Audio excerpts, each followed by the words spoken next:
নমস্কার। গল্পের ঝুলিতে সকল শ্রোতা বন্ধুদের স্বাগত জানাই। আপনারা শুনছেন ধারাবাহিক উপন্যাস নারায়ণচন্দ্র ভট্টাচার্যের লেখা পরাধীন। আজ আপনারা শুনবেন দ্বিতীয় পর্ব। এই পর্বটি আপনাদের ভালো লাগলে একটা লাইক এবং কমেন্ট করে জানানোর অনুরোধ রইল। আর চ্যানেলে নতুন হয়ে থাকলে পরের পর্বগুলি শোনার জন্য চ্যানেলটি সাবস্ক্রাইব করতে কিন্তু ভুলবেন না। তাহলে চলুন শুনে নেওয়া যাক আজকের পর্ব। ঘোষাল মহাশয় বাড়ি ঢুকিয়া উচ্চকণ্ঠে ডাকিলেন, বৌমা। শ্বশুরের উগ্র কণ্ঠস্বরে চমকিত হইয়া রমা তাড়াতাড়ি রন্ধনশালার বাহিরে আসিল। উত্তর দিল, কেন বাবা? ক্রোধকম্পিত কণ্ঠে ঘোষাল মহাশয় বলিলেন, কেন বাবা? আচ্ছা বৌমা, এই বুড়োর ওপর তোমাদের এত অত্যাচার কেন বলো দেখি? রমা কিছু বুঝিতে না পারিয়া চুপ করিয়া দাঁড়াইয়া রহিল। ঘোষাল মহাশয় বলিলেন, বুড়োটা যে একটু স্বস্তির নিঃশ্বাস ফেলে মরবে, এটাও কি তোমাদের সহ্য হয় না? শঙ্কিত স্বরে রমা জিজ্ঞাসা করিল, কি হয়েছে বাবা? উচ্চকণ্ঠে ঘোষাল মহাশয় বলিলেন, হয়েছে আমার মাথা মুন্ডু শ্রাদ্ধ। আমি তখনই বারণ করেছিলাম, ওসব ভূতের বোঝার ঘাড়ে চাপিও না বৌমা। তা তো শুনলে না, কোথাকার এক পরের বোঝা এনে বুড়োর ঘাড়ে চাপিয়ে দিলে। এতক্ষণে রমা ব্যাপারটা যেন কতক বুঝিতে পারিল। বুঝিয়া ধীরে ধীরে বলিল, বুঝেছি বাবা, খেতা বুঝি। বাধা দিয়া ঘোষাল মহাশয় তীব্র স্বরে বলিলেন, হ্যাঁ গো হ্যাঁ, খেতা, তোমার আদরের ভাইপো ক্ষেত্রনাথ। আচ্ছা বৌমা, আমি তোমাদের কাছে এমন কি অপরাধ করেছি যে একটা পরের ছেলেকে দিয়ে এই বয়সে আমাকে এমন হাড়ে হাড়ে জ্বালিয়ে মারছ? রাগে কাঁপিতে কাঁপিতে ঘোষাল মশায় কাপড় ছাড়িয়া পা ধুইতে বসিলেন। রমা আপন মনে গর্জন করিয়া বলিল, হতভাগা ছেলে, বড্ড বার বেড়েছে, আসুক আজ ঘরে। খড়ম পায়ে দিয়া ঠাকুর ঘরের দিকে অগ্রসর হইতে হইতে ঘোষাল মহাশয় বলিলেন, এলে আর করবে কি, দুটো গাল দিয়ে ভাত বেড়ে দেবে। সে চালাক ছেলে, গালটা বাদ রেখে ভাতগুলি পেটে দিয়ে আপনার পথ দেখবে, এই তো। ভাত দেব না, খ্যাংরা দেব। বলিয়া রমা রন্ধনশালায় প্রবেশ করিল। ঘোষাল মহাশয় ঠাকুর ঘরে ঢুকিয়া বিষাদ গম্ভীর স্বরে ঠাকুরের উদ্দেশ্যে বলিলেন, পূর্বজন্মে কত পাপ করেছিলাম, সে পাপের কি এখনো শেষ হয় নাই ঠাকুর? আর কেন দামোদর, বুড়োকে এবার মুক্তি দাও। বৃদ্ধের বেদনাহত হৃদয়ের গভীর দীর্ঘশ্বাস সশব্দে দামোদরের পায়ে আছাড়িয়া পড়িল। একটু পরে ক্ষেত্রনাথ আসিয়া পিসিমাকে ডাকিয়া বলিল, ভাত হয়েছে পিসিমা? পিসিমার কাছ হইতে কোনো উত্তর আসিল না দেখিয়া ক্ষেত্রনাথ রন্ধনশালার দরজায় গিয়া দাঁড়াইল এবং ভিতরে উঁকি দিয়া বলিল, শুনতে পাচ্ছ না পিসিমা? রমা তাহার দিকে না ফিরিয়াই গম্ভীর স্বরে উত্তর দিল, না। কেন, হয়েছে কি? আমার ছাদ্য। ক্ষেত্রনাথ মৃদু হাসিল। রমা তাহার দিকে ক্রুদ্ধ দৃষ্টি নিক্ষেপ করিয়া চড়া গলায় বলিল, দিন দিন তুই এত বেড়ে উঠছিস কেন বল দেখি? সহাস্যে ক্ষেত্রনাথ উত্তর করিল, তা পিসিমা, বয়স হচ্ছে, আর একটু আধটু বাড়ব না? চিরকাল কি ছেলে মানুষটাই থাকব? গর্জন করিয়া রমা বলিল, বটে, তোর বার আমি ঘুচিয়ে দিচ্ছি। ক্ষেত্রনাথ বলিল, তা ঘুচিও পড়ে, এখন ভাত হয়ে থাকে তো দাও, খিদে পেয়েছে। খিদে তো পেয়েছে, কিন্তু তুই বাবাকে আজ কি বলেছিস? ক্ষেত্রনাথ হো হো করিয়া হাসিয়া উঠিল, বলিল, এই কথা? ও বুড়োর ভীমরতি হয়েছে পিসিমা। রমা রাগে চিৎকার করিয়া ডাকিল, খেতা।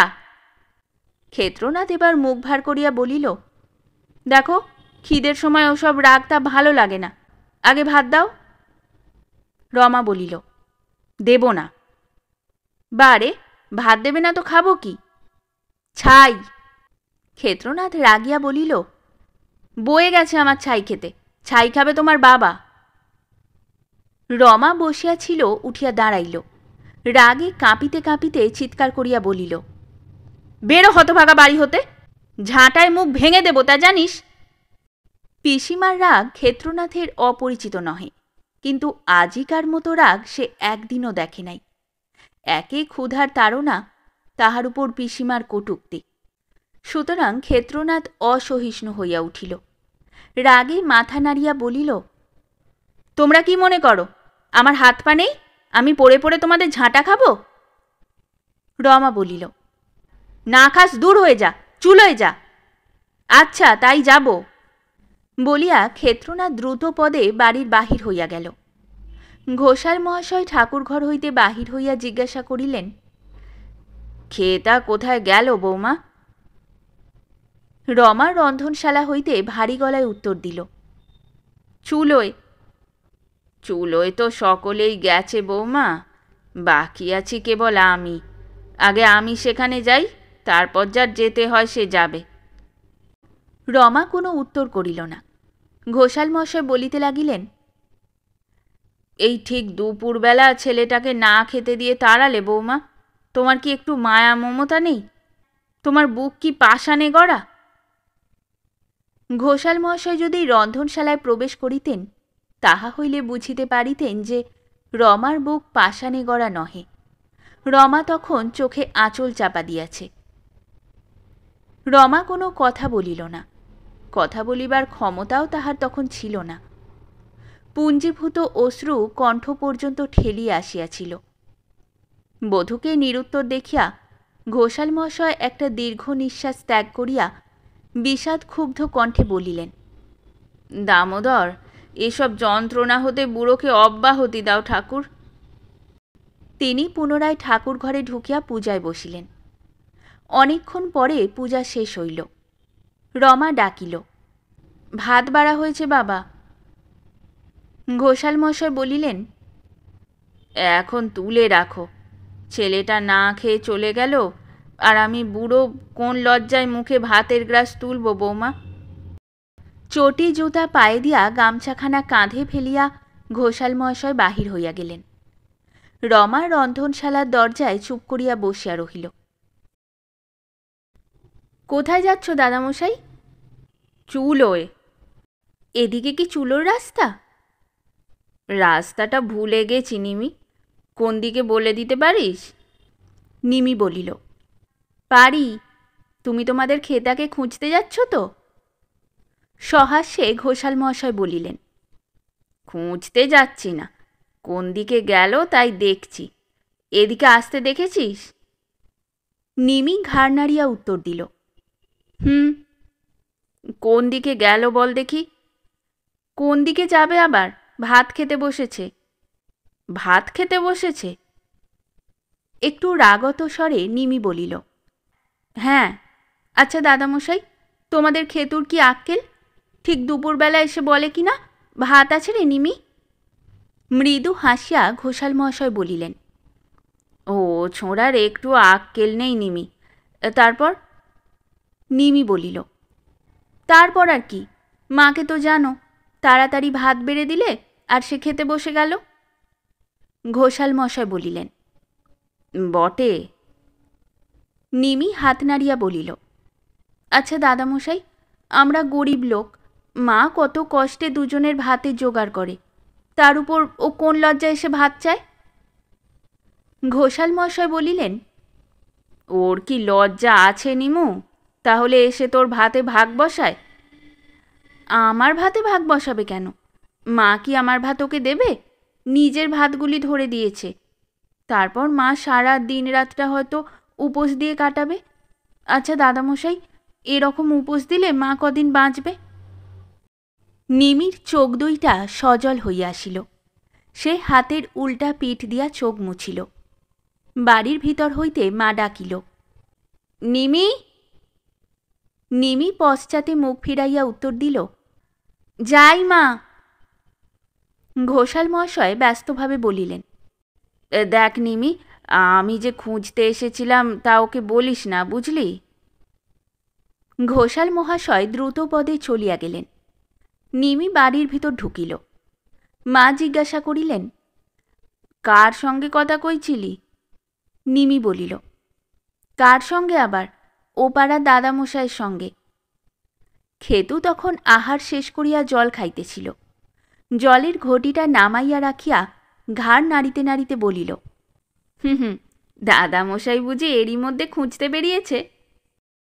নিমিও ঘাড় দোলাইতে দোলাইতে বলিল, হ্যাঁ, খুঁজতে বই কি, তুমি কোন দিকে গিয়েছ তাই জানতে। খেতু হাসিতে হাসিতে বলিল, ওহো, খুঁজতে আসেনি, কোথায় গিয়েছি তাই জানতে এসেছে। নিমি তর্জনী আঙুলটা উদ্যত করিয়া সরসে বলিল, আমি কিন্তু তোমার গুণের কথা সব বলে দিয়েছি। মাথা নাড়িয়া খেতু বলিল, আমার আবার কি গুণের কথা তুই বলবি রে নিমি? নিমি বলিল, কি গুণ? দুপুরবেলা কেন আমাদের ভাতে ভাগ বাড়তে এসেছ? নিমির মা তর্জন করিয়া বলিলেন, তবে লো আবাগি, তোর ভাগ থেকে তো খেতে যায়নি। নিমি বলিল, তোমার ভাগ তো খেয়েছে। নিমির মা বলিলেন, খেয়েছে বেশ করেছে, তাতে তোর গায়ের জ্বালা কেনলা পোড়ার মুখী? সহাস্য তিরস্কারের স্বরে খেতু ঘাড় নাড়িয়া বলিল, কেমন? খেতু হাত মুখ ধুইয়া চলিয়া গেল। নিমি খুঁটি জড়াইয়া ধরিয়া তীব্র দৃষ্টিতে তাহার দিকে চাহিয়া রহিল। নিমির পুরা নাম নির্মলা, কিন্তু সকলেই তাহাকে নিমি বলিয়াই ডাকিত। বাপ ছিল না, শুধু মা ছিল। অবস্থাও বেশ সচ্ছল ছিল না। বাপ দীননাথ চক্রবর্তী যখন মারা যান তখন 200-300 টাকা দেনা ছিল। দেনার দায়ে জমি জায়গা যা ছিল সব গেল, শুধু ব্রহ্মোত্তর বাস্তু ভিটাটুকু রহিল। নিমির মা মেয়েটিকে লইয়া স্বামীর ভিটা জড়াইয়া পড়িয়া রহিলেন। গ্রামে কয়েক ঘর যজমান ছিল। জ্ঞাতি দেবর বলরাম চক্রবর্তী তাহাদের পৌরোহিত্য করিতে লাগিল। সে দয়া করিয়া প্রাপ্যের যে সামান্য অংশ দিত তাহাতেই কষ্টে সংসার চলিত। তদ্ব্যতীত প্রয়োজন হইলে প্রতিবাসীদের কাহারও ঘরে রাঁধিয়া দিয়া কাহারও মুড়ি ভাজিয়া বিধবা আপনার ও কন্যার পেট চালাইতেন। তারপর নিমি যখন 9 বৎসরে পড়িল তখন অনেকে পরামর্শ দিল, নিমির মা, তোমাদের তো বেচা কেনার ঘর, মেয়েটিকে বেচে কিছু হাত করে নাও। খরিদ্দারও জুটিল। গ্রামের মদন আকুলেই 50 বৎসরে বিপত্নিক হইয়া নগদ 400 টাকা মূল্যে নিমিকে ক্রয় করিতে প্রস্তুত হইল এবং নিমির মার যাবজ্জীবন প্রতিপালন ভার গ্রহণ করিতেও প্রতিশ্রুত হইল। নিমির মা কিন্তু ইহাতে রাজি হইলেন না। স্বামী মৃত্যুকালে বলিয়া গিয়াছিলেন, বড় বউ, খেতে না পেলেও মেয়েটাকে বিক্রি করো না, একটা হরিতকি দিয়ে সুপাত্রের হাতে দান করবে। নিমির মা কষ্টে পড়লেও স্বামীর মৃত্যুকালীন আদেশ লঙ্ঘন করিতে পারিলেন না। অগত্যা মদনাকুলি 350 টাকা পণ দিয়া একটি 7 বৎসরের নববধূ ঘরে আনিল। লোকে নিমির মাকে তিরস্কার করিতে লাগিল। নিমি ক্রমে 10 ছাড়াইয়া 11 পা দিল। তাহার জ্ঞাতি কাকা বলরাম চক্রবর্তী আসিয়া নিমির মাকে বলিল, বড় বউ, মেয়ে বড় হয়ে উঠছে, বিয়ে দাও। নিমির মা বলিলেন, বিয়ে দেবার মালিক তোমরাই তো ঠাকুরপো, তোমরা চেষ্টা না করলে আমি মেয়ে মানুষ কি করব? বলরাম বলিল, চেষ্টা আমরা দেখতে পারি, কিন্তু পয়সার মালিক তো তুমি। ভালো ছেলে দেখে দিতে গেলে 400-500 টাকা চাই, দিতে পারবে? ম্লান মুখে নিমির মা বলিলেন, আমি খেতে পাই না, টাকা কোথায় পাবো ঠাকুরপো? বলরাম বলিল, সেই জন্যই তো বিক্রি করতে পরামর্শ দিয়েছিলাম। নিমির মা দৃঢ় স্বরে বলিল, প্রাণ থাকতে আমি মেয়ে বেচতে পারবো না। তবে যা হয় করো, বলিয়া বলরাম নিরস্ত হইল। নিমির বিবাহের কোনো চেষ্টাই হইল না। সে পাড়ায় পাড়ায় খেলিয়া গল্প করিয়া বেড়াইতে লাগিল। নিমির মা ভাবিল, থাক, যেদিন বিয়ের ফুল ফুটবে সেদিন আপনা হতেই হয়ে যাবে।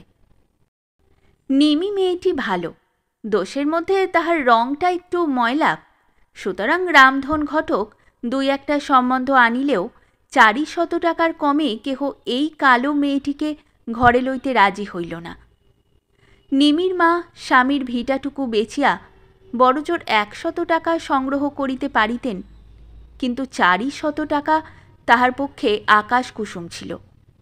দেখিয়া শুনিয়া নিমির মা হতাশ হইয়া পড়িলেন। ভাবিলেন, স্বামীর অন্তিম আদেশ লঙ্ঘন করিয়া শেষে বুঝি মেয়েটাকে বেচিতেই হইবে। লোকেও 5 কথা বলিয়া তাহাকে আরও নৈরাশ্যের গাঢ় অন্ধকারে নিক্ষেপ করিতে লাগিল। শুধু খেতু আসিয়া তাহাকে আশ্বাস দিত, ভয় কি মাসিমা, নিমির বিয়ে, তার জন্য তোমার ভাবনা কি? খেতুর কথায় সম্পূর্ণ নির্ভর করিতে না পারিলেও নিমির মা যেন এই আশ্বাস বাণীর মধ্যে একটু আশার আলোক দেখিতে পাইতেন। নিমির সঙ্গে তেমন বনিবনাও না থাকিলেও নিমির মার সঙ্গে খেতুর এমন একটা স্নেহ সম্বন্ধ হইয়া গিয়াছিল যে নিমির মা খেতুকে আপনার গর্ভজাত সন্তান হইতে বিভিন্ন চক্ষে দেখিতেন না। খেতুও এই পাতানো সম্পর্ক মাসিমার কাছে এমন সব আবদার উপদ্রব করিত যাহা সে পিসিমার কাছে করিতে পারিত না। ইহাতে নিমির সঙ্গে মধ্যে মধ্যে খেতুর ঝগড়া বাঁধিত। নিমির মা সে ঝগড়া দেখিয়া কখনো হাসিতেন, কখনো মেয়েকে ধমক দিয়া নিরস্ত করিতেন। সুতরাং বিবাদে খেতুরই জয় হইত। অনেকেই ভাবিত খেতুর সহিত বোধহয় নিমির বিবাহ হইবে, কিন্তু নিমি 12 বছরে পড়িলেও যখন কোনো পক্ষ হইতেই এ বিবাহের প্রসঙ্গ উত্থাপিত হইল না, তখন লোকে বলাবলি করিল, মেয়ে মানুষের একটা কিছু মতলব আছে। বলরাম বিজ্ঞের মতো ঘাড় নাড়িয়া বলিল, মতলব আর কি, মেয়ে বড় করে টাকার মোটটা ভারী করবে। ঘোষাল মহাশয় আহার করিতে বসিয়াছিলেন। রমা মাথার কাপড়টা কপালের উপর পর্যন্ত টানিয়া দিয়া অদূরে বসিয়াছিল। আহার করিতে করিতে ঘোষাল মহাশয় বলিলেন, আচ্ছা বৌমা, এক কাজ করলে হয় না? রমা উত্তর করিল, কি কাজ বাবা? ছোঁড়াটার বয়স কত হল? 17-18 বছর হবে। 18 বছর? তা এমন কম বয়সী বা কি? রমা একটু কৌতূহলপূর্ণ দৃষ্টিতে শ্বশুরের দিকে ফিরিয়া চাহিল। কতকগুলা ভাত কোলের দিকে টানিয়া তাহাতে ডাল মাখিতে মাখিতে ঘোষাল মহাশয় বলিলেন, আমি বলি কি, ওর একটা বিয়ে দেওয়া যাক, তুমি কি বলো? রমা নতমুখে ধীরে ধীরে বলিল, তা দিলেই হয়, তবে এত তাড়াতাড়ি কেন? তাড়াতাড়ি আর কি, আমি কি আজই দিতে বলছি? ধরো না, চেষ্টা চরিত্রির করা, 5 জায়গায় দেখাশোনা, এ করতেও তো কন্যা 5-7 মাস কাটবে। রমা নিরুত্তরে নত মুখে আঙুল দিয়া মাটিতে দাগ কাটিতে লাগিল। উত্তরের জন্য একটু অপেক্ষা করিয়া ঘোষাল মহাশয় জিজ্ঞাসা করিলেন, তোমার মত কি? রমা মৃদুস্বরে বলিল, মতামত এমন কি, তবে 2-1 বছর গেলে ভালো হতো। পাথর বাটির অম্বলটা ভাতে ঢালিয়া ব্যস্ত হস্তে তাহা মাখিতে মাখিতে ঘোষাল মহাশয় ঈষৎ ক্ষুব্ধ কণ্ঠে বলিলেন, বেশ, ভালো যদি হয় তবে তাই হবে। 2 বছর? তা যাক না 2-4 বছর। তবে বাছা, এটাও মনে করো না যে বুড়ো সংসারে মৌরসি পাটটা নিয়ে এসেছে। একটা ক্ষুদ্র দীর্ঘ নিঃশ্বাস ত্যাগ করিয়া ঘোষাল মহাশয় ক্ষিপ্র হস্তে ভাতের গ্রাস মুখে তুলিতে লাগিলেন। রমা একটু চুপ করিয়া থাকিয়া ধীরে ধীরে বলিল, তা বাবা, আমারও ইচ্ছে ছোঁড়ার বিয়ে দিয়ে একটা পরের মেয়ে ঘরে আনি, আমারও একটা হাতের দোসর হোক। ভাতের থালা হইতে মুখ তুলিয়া ঘোষাল মহাশয় ব্যগ্রকণ্ঠে বলিলেন, আমিও তো সেই কথাই বলছি। ধরো না বৌমা, আমি না হয় বুড়ো হয়েছি, স্বাদ আহ্লাদ কিছু নাই, কিন্তু তোমার তো কোনো স্বাদই মেটেনি নিজের। ঘোষাল মহাশয়ের স্বরটা গাঢ় হইয়া আসিল।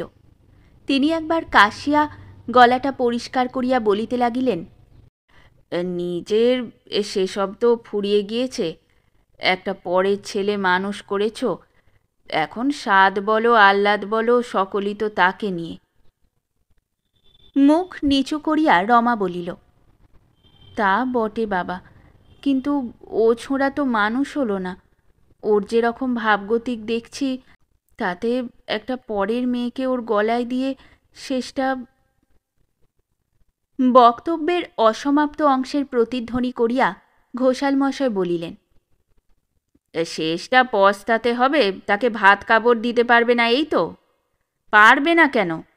যেমন হোক দুপাতা ইংরেজি পড়েছে, কলকাতায় গেলে কন্যা 20-50 টাকা মাইনের একটা চাকরি করতে পারবে। আর চাকরি বা। কথাটা অসমাপ্ত রাখিয়াই ঘোষাল মহাশয় বধূর দিকে চাহিয়া ক্ষুব্ধ কণ্ঠে বলিলেন, আচ্ছা বৌমা, তোমরা ঠাউরেছ কি? আমি কি জমি জায়গাগুলো সঙ্গে নিয়ে যাব, না ভূত বাগদিকে দানপত্র করে দিয়ে যাব? ঘোষাল মহাশয় আহার শেষ করিয়া উঠিয়া আচমন করিলেন। রমা পান ছেঁচিয়া আনিয়া দিল। ঘোষাল মহাশয় তাহা না লইয়াই বাহিরে চলিয়া গেলেন। রমা আপন মনে মৃদু হাসিল। রমাও কিছুদিন হইতে ঠিক এই কথাটাই ভাবিতেছিল, কিন্তু শ্বশুরের কাছে কথাটা পারিতে সাহস করে নাই। হাজার হোক পরের ছেলে, বিশেষত তাহার ভাইপো। শ্বশুর যে অন্নবস্ত্র দিয়া তাহাকে এতকাল প্রতিপালন করিতেছেন, ইহাই যথেষ্ট। ইহার উপর তাহার বিবাহের জন্য ব্যগ্রতা দেখাইলে যদি শ্বশুর কিছু মনে করেন, এই ভয়েই রমা শ্বশুরের কাছে প্রস্তাবটা করিতে পারে নাই। তারপর শ্বশুর নিজেই যখন কথাটা পারিলেন, তখনও সে তাহাতে আগ্রহ দেখাইতে যেন একটু সংকোচ বোধ করিল। তবে সে ইহাও জানিত, শ্বশুরের মনে যখন কথাটা উঠিয়াছে, তখন তিনি কাজটা শেষ না করিয়া ছাড়িবেন না। এজন্য তাহার মতামতে কিছু যায় আসে না। ঘোষাল মহাশয় কিন্তু সেদিন বধূর সহিত ভালো করিয়া কথা কহিলেন না। থাকিয়া থাকিয়া শুধু গভীর দীর্ঘ নিঃশ্বাসের সহিত দুস্তর ভবসাগর পার করিবার জন্য পারের কাণ্ডারিকে আহ্বান করিতে লাগিলেন। পরদিন রমা শ্বশুরকে জিজ্ঞাসা করিল, হ্যাঁ বাবা, কোথাও মেয়েটে দেখছ নাকি? মৃদু হাসিতে গভীর ঔদাস্য ব্যক্ত করিয়া ঘোষাল মহাশয় বলিলেন, কেন বলো দেখি? আর তো তোমার নতুন শাশুড়ি পাবার সময় নেই বৌমা। রমা সহাস্যে বলিল, শাশুড়ি পাবার সময় না থাকলেও শাশুড়ি হবার সময় তো আছে। ঘোষাল মহাশয় সে কথার কোনো উত্তর দিলেন না। 2-3 দিন পরে ঘোষাল মহাশয় বধূকে ডাকিয়া বলিলেন, তুমি না একটা মেয়ে খুঁজছিলে বৌমা? রমা মৃদু হাসিল। ঘোষাল মহাশয় বলিলেন, আছে একটি মেয়ে, বেশি দূরে নয়, গাংপুরে।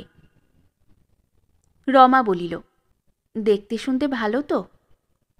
ঘাড় নাড়িয়া ঘোষাল মহাশয় বলিলেন, খুব যে ভালো পরমা সুন্দরী এমন কথা বলতে পারি না, তবে গেরস্ত ঘরে চলনসই। আর ছেলেই বা তোমার কোন নবকার্তিক? সহাস্যে রমা জিজ্ঞাসা করিল, কত বয়স? ঘোষাল মহাশয় বলিলেন, বছর 11 হবে, তা মানানসই হতে পারবে। 18 বছরের ছেলে, 11 বছরের মেয়ে, মানাবে না? কি বলো? রমা মস্তক সঞ্চালন করিয়া বলিল, তা মানাবে।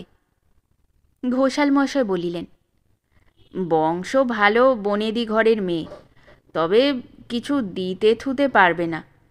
চুলোয় যাক দেওয়া থোয়া, মেয়েটি ভালো হলেই হলো। তোমার কি মত? রমা বলিল, তা বই কি বাবা। ঘোষাল মহাশয় স্বরটাকে অপেক্ষাকৃত মৃদু করিয়া বলিলেন, কি জানো বৌমা, অনেক ভেবে চিনতে কাজ করতে হয়। আজকালকার মেয়েরা নিজের শাশুড়ির পাতেই ভাত দিতে চায় না। এ তো তুমি পিস শাশুড়ি, কাজেই বংশটা ভালো হওয়া দরকার। আমি একরকম সব স্থির করেই ফেলেছি, কাল তারা এসে ছেলে দেখে একেবারে আশীর্বাদ করে যাবে। এখন দেখো তোমাদের কি মত। রমা বলিল, আমার আবার মত কি বাবা? আমার মত, যদি তোমার পছন্দ হয়ে থাকে, তবে যত শিগগির হয় কাজটা সেরে দাও। আহারান্তে ক্ষেত্রনাথ যখন বহির্গমনের উপক্রম করিতেছিল, তখন রমা তাহাকে ডাকিয়া বলিল, আজ বিকেলে কোথাও যাসনি খেতা? ক্ষেত্রনাথ জিজ্ঞাসা করিল, কেন? রমা বলিল, দরকার আছে। ক্ষেত্রনাথ আড়ার উপর হইতে ছিপগাছটা পাড়িতে পাড়িতে বলিল, দরকারটা কি শুনি? আজ তোকে দেখতে আসবে। দেখতে? কেন, আমি ঠাকুর না দেবতা? রমা ঈষৎ হাসিল, বলিল, হ্যাঁ ঠাকুর দেবতা, এখন যা বলছি তাই শোন। ক্ষেত্রনাথ বড়শির তীক্ষ্ণতা পরীক্ষা করিতে করিতে জিজ্ঞাসা করিল, ব্যাপারটা কি পিসিমা? ব্যাপার আবার কি, তোকে বর দেখতে আসবে। কে? গাংপুর থেকে। কারণ? কারণ তোর বিয়ে। কে বললে? বলবে আবার কে, বাবা সব ঠিক করে এসেছেন। একটু চুপ করিয়া থাকিয়া ক্ষেত্রনাথ বলিল, তোমার বাবা ঠিক করে এসে থাকেন, তাকেই বিয়ে করতে বলো। রমার মুখখানা অন্ধকার হইয়াছিল। ক্ষেত্রনাথ সহাস্যে বলিল, বুড়োর পাকা মাথায় টোপর বেশ মানাবে, আমি দুটো ঢাকের বায়না দিয়ে আসছি। ক্রুদ্ধ কণ্ঠে রমা বলিল, মুখ সামলে কথা কইবি খেতা। পিসিমার রাগে কিছুমাত্র ভ্রুক্ষেপ না করিয়া ক্ষেত্রনাথ বলিল, সেটা না শিখলে হবে না পিসিমা, এখন বুড়োর বিয়েটা তো দেখা যাক আগে। ছিপ হাতে ক্ষেত্রনাথ উঠানে নামিল। রমা বলিল, তামাশা নয় খেতা, সকাল সকাল বাড়ি ফিরবি। ক্ষেত্রনাথ বলিল, আজ আমার ফিরতে রাত হবে। রমা রাগিয়া বলিল, কেন, কোন চুলোয় যাবে? ক্ষেত্রনাথ বলিল, যে চুলোতেই যাই, রাত 10টার এদিকে ফিরতে পারবো না। তাহলে ক্ষেত্রনাথ। ক্ষেত্রনাথ চলিয়া যাইতেছিল, দাদামশাইয়ের গম্ভীর কণ্ঠস্বর শুনিয়া ফিরিয়া দাঁড়াইল। ঘোষাল মহাশয় ঠাকুরঘর হইতে বাহির হইয়া ক্রোধ গম্ভীর কণ্ঠে বলিলেন, তাহলে ক্ষেত্রনাথ আর নাই বা বাড়ি ফিরলে? অবজ্ঞার স্বরে ক্ষেত্রনাথ উত্তর করিল, সে একরকম মন্দ যুক্তি নয়। কঠোর স্বরে ঘোষাল মহাশয় বলিলেন, মন্দ যখন নয় তখন তাই করলেই ভালো হয় না? সহাস্যে ক্ষেত্রনাথ বলিল, দেখা যাক। ক্ষেত্রনাথ প্রস্থানোদ্যত হইল। ঘোষাল মহাশয় ডাকিয়া বলিলেন, শোনো। ক্ষেত্রনাথ দাঁড়াইল। ঘোষাল মহাশয় বলিলেন, আমি তোমার বিবাহ সম্বন্ধ স্থির করে এসেছি, আজ তারা দেখতে আসবে। ক্ষেত্রনাথ বলিল, তাদের বারণ করে লোক পাঠান, বলেন তো আমিই গিয়ে বলে আসি। মুখভঙ্গি করিয়া ঘোষাল মহাশয় বলিলেন, এতটা কষ্ট করতে পারবে? ক্ষেত্রনাথ বলিল, আপনার জন্য না হয় করলাম। জ্বলন্ত দৃষ্টি নিক্ষেপ করিয়া ঘোষাল মহাশয় বলিলেন, আমি তাদের কথা দিয়ে এসেছি। মানুষ কি সব কথাই রাখতে পারে? এ পর্যন্ত রামতারণ ঘোষালের কথা নড়চড় হয়নি, না হয় একটা হলো। ক্রোধে ক্ষোভে ঘোষাল মহাশয়ের বাকশক্তি যেন রুদ্ধ হইয়া আসিল। তাহাকে নিরুত্তর দেখিয়া ক্ষেত্রনাথ জিজ্ঞাসা করিল, আর কোনো কথা আছে? আছে। বলে ফেলুন, আমার বেলা যায়। তুমি কি বিয়ে করবে না? নিশ্চয়ই করব, তবে ওখানে নয়।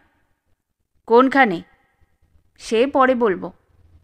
পরে নয়, এখনই বলতে হবে। আমার তো আপনার মতো ভীমরতি হয়নি।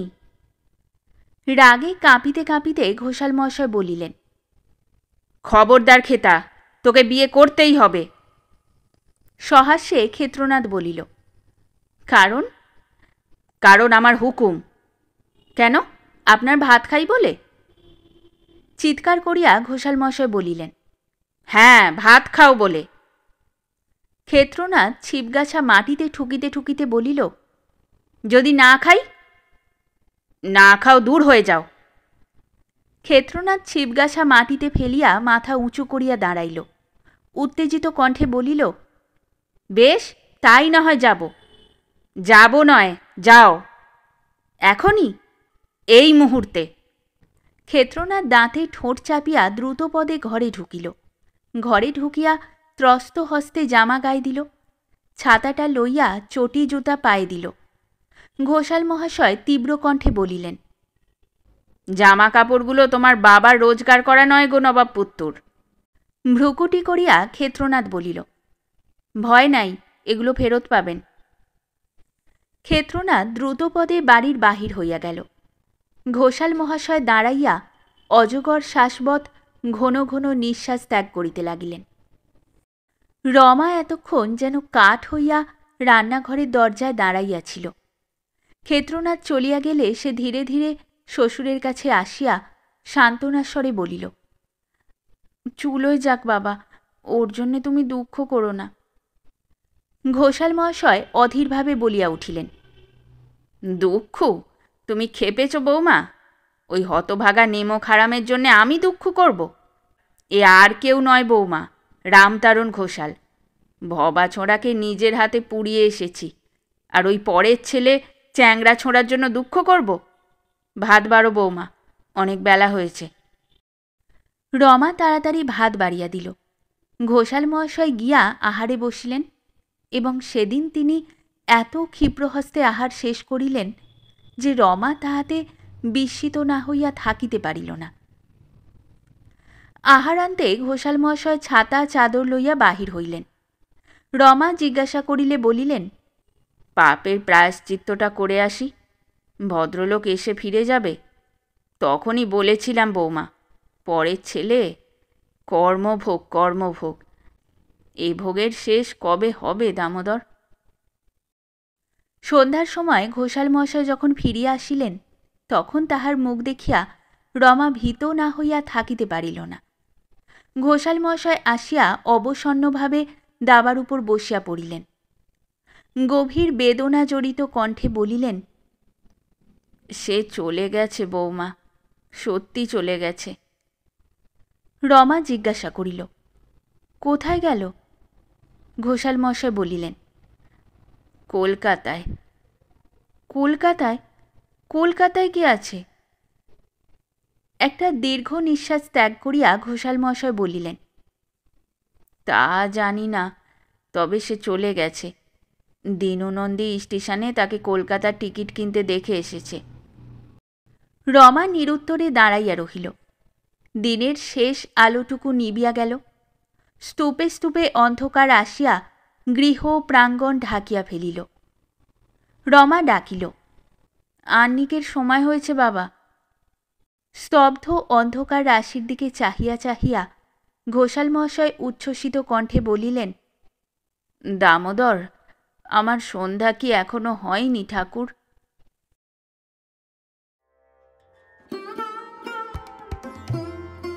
আজ এই পর্যন্তই।